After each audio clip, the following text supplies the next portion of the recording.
ገንዘብ እንዲያንቀሳቅሱና እንዲያወጡ ማድረግ እንችላለን ማለት ነው።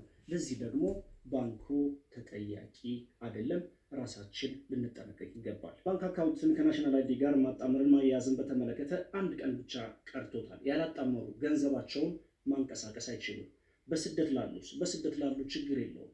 ከስደት ሲመለሱ ናሽናል አይዲ ያወጣሉ። ከዛም በቀጥታ ወደ ባንክ በመሄድ ስደት ላይ መኖራቸውን ወይም ደግሞ ስደት መቆየታቸውን ማስረጃ አቅርበው በቀጥታ የባንክ አካውንታቸውን ከናሽናል አይዲ ጋር በማጣመር ወዲያውኑ ማንቀሳቀስ ይችላሉ። በሀገር ቤት ያሉት ግን ይሄ አይቻልም ማለት ነው።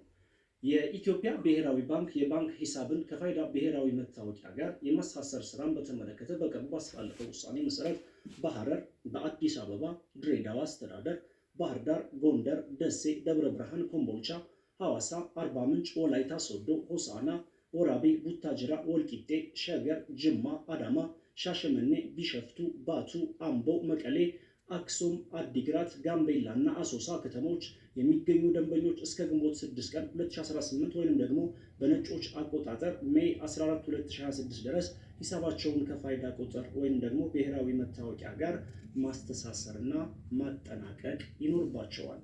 በተቀሩት የኢትዮጵያ ክፍሎች የሚገኙ የባንክ ቅርንጫፍ ደንበኞች እስከ ሰኔ 30 ቀን 2018 ወይንም ደግሞ ጁላይ 7 2026 ድረስ ማጠናቀቅ ይኖርባቸዋል። በመሆኑም ሂሳባቸውን ከፋይዳ መታወቂያቸው ወይንም ከፋይዳ መታወቂያቸው ጋር ያላጣመሩ ወይም ያላገናኙ ደንበኞች የባንክ አገልግሎት የማያገኙ መሆኑን ተረድታችሁ በባንኩ ቅርንጫፍ በመገኘት ወይንም ደግሞ ባንካችን ያዘጋጀውን የበይነ መረብ ወይንም ደግሞ የኦንላይን ማሳሰሪያ አማራጭ በመጠቀም ከተጠቀሰው ቀነ ገደብ በፊት በማጣመር ካላስፈላጊ